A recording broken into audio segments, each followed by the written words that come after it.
Hello नमस्कार दोस्तों।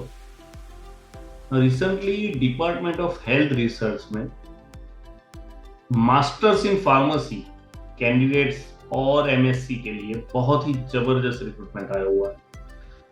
ये जो पोस्ट है ये साइंटिस्ट की पोस्ट है और नंबर ऑफ पोस्ट तीन है, यानी कि तीन टोटल वैकेंसीज है और फार्मेसी के कैंडिडेट अप्लाई कर सकते हैं इस पोस्ट के लिए। तो दोस्तों इस जॉब की डिटेल में जाने से पहले अगर आपने अभी तक हमारा चैनल सब्सक्राइब नहीं किया है तो प्लीज सब्सक्राइब करिए और बेल आइकन दबाना मत भूलिएगा, क्योंकि जो भी रीसेंट अपडेट्स हम लोग सेंड करते हैं वो रीसेंट अपडेट्स आपके तक टाइम पर आए, वो काफी इंपॉर्टेंट है।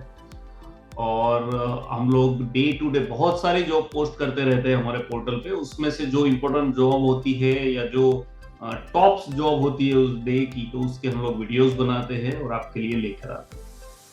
दोस्तों इस रिक्रूटमेंट की जो लिंक है, जो यूआरएल है, वो ऑलरेडी हमने डिस्क्रिप्शन में डाल दिया है, तो आप वहां से जा सकते हैं या तो फिर आप हमारी वेबसाइट पे जाके pharmatica.org पे जाना है, वहां पे जॉब वाले पेज पर जाना है और उसके बाद बिट ऑफ स्क्रॉल डाउन और you will land on this link. आप इसके ऊपर क्लिक करिए और आप इस पेज पे आ जाएंगे। तो दोस्तों आइए देखते हैं जॉब की डिटेल के बारे में, कैसे अप्लाई करना है, क्या सैलरी रहेगी, क्या जॉब डिस्क्रिप्शन है, क्या कैंडिडेट प्रोफाइल है।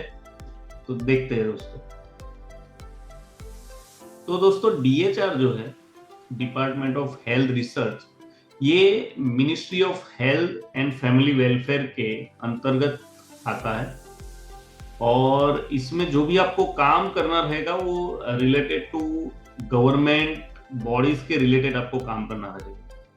और जो इसमें जो साइंटिस्ट की पोस्ट है, साइंटिस्ट सी, जिसमें नंबर ऑफ पोस्ट है तीन, इस पोस्ट के लिए आपकी जो क्वालिफिकेशन है वो चाहिए या तो फिर एमबीबीएस हो या तो फिर मास्टर्स हो फार्मेसी और फार्माकोलॉजी, और यहाँ पर दिए गए डिफरेंट सब्जेक्ट्स जो है इनमें से या तो केमिस्ट्री हो, बायोकेमिस्ट्री हो, बायोटेक्नोलॉजी हो, बॉटनी हो, तो आप किसी भी इन सब्जेक्ट्स के अंदर आपकी मास्टर्स होनी चाहिए और मिनिमम 4 साल का एक्सपीरियंस चाहिए रिसर्च एंड डेवलपमेंट और टीचिंग और वर्किंग इन पब्लिक सेक्टर और गवर्नमेंट सेक्टर, किसी में भी, या तो टीचिंग में हो या तो फिर आरएनडी में हो या तो किसी पब्लिक या प्राइवेट सेक्टर में हो, गवर्नमेंट सेक्टर में हो, आपको मिनिमम 4 साल का एक्सपीरियंस होना चाहिए।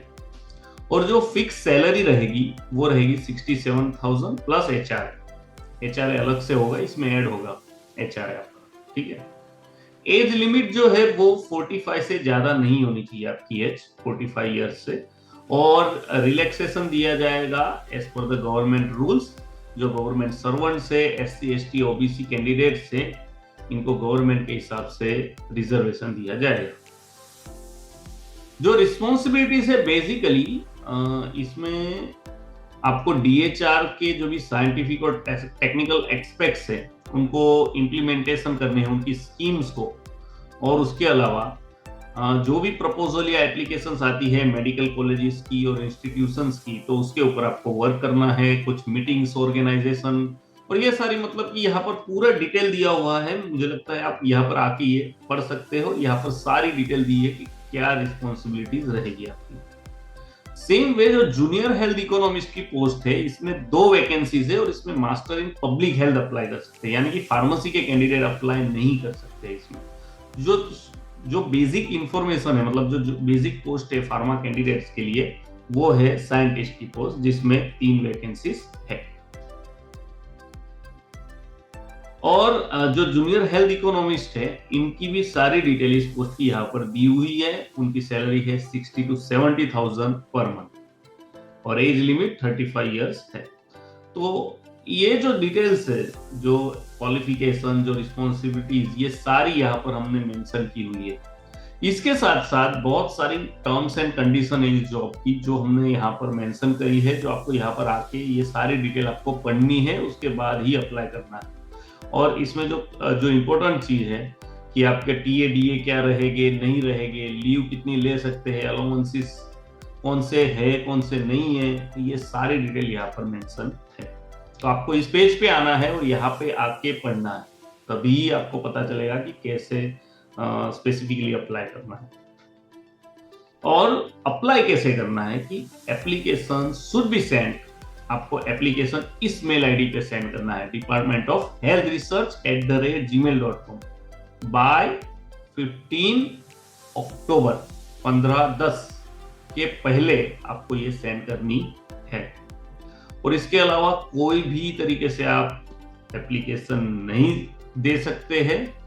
और जो शॉर्ट लिस्टेड कैंडिडेट रहेंगे उनको ही पर्सनल इंटरेक्शन से बुलाया जाएगा, ईमेल से, दूसरों को नहीं बुलाया जाएगा। यानी कि आप मान के चलिए कि आपने अप्लाई किया और आपको अगर कॉल नहीं आ रही है तो सिंपली इट मीन्स कि आप सिलेक्टेड नहीं है, और अगर आ रही है तो उसके बाद आपको इंटरव्यू के लिए डिटेल्स उसमें शेयर की जाएगी। और यहाँ पर हमने एप्लीकेशन फॉर्म दिया हुआ है और जो भी इम्पोर्टेंट इंस्ट्रक्शंस है वो सारे यहाँ पर अटैच किया हुआ है। तो आप इस पेज पे आना है और इस पेज पे से इस लिंक पे जाना है और उसके बाद आप इस पोस्ट के लिए अप्लाई कर सकते हैं। तो दोस्तों आशा रखता हूँ कि आपको काफी सिंपल डिटेल्स है इस जॉब की सारी आपको समझ में आई होगी और आप इस पेज पे जाएंगे और इस सारी डिटेल्स को पढ़ेंगे। और इसके अलावा जो भी दूसरी गवर्नमेंट और प्राइवेट सेक्टर्स की जॉब है हम डे टू डे पोस्ट करते हैं, कैटेगरी वाइज होती है ये सारी जॉब्स अवेलेबल है हमारे जॉब वाले पेज पर। तो डेफिनेटली आप वहां पर जाके अप्लाई कर सकते हैं। तो दोस्तों आशा रखता हूँ कि आपको ये जॉब में सारी डिटेल समझ में आ गई होगी। अगर आपको कोई क्वेरी है या कुछ फीडबैक आप देना चाहते हैं तो आप डेफिनेटली कमेंट बॉक्स में लिखिए, तो जिससे हमें भी प्रेरणा मिले और हम आगे और अच्छा काम कर पाए आप लोगों के लिए। दोस्तों प्लीज लाइक करिए, शेयर करिए और सब्सक्राइब करिए हमारे साथ। Thank you. जय Hind, Vande Mataram. To get latest updates in pharmacy, subscribe to Pharma Tutors YouTube channel. Click on bell icon and don't miss our videos.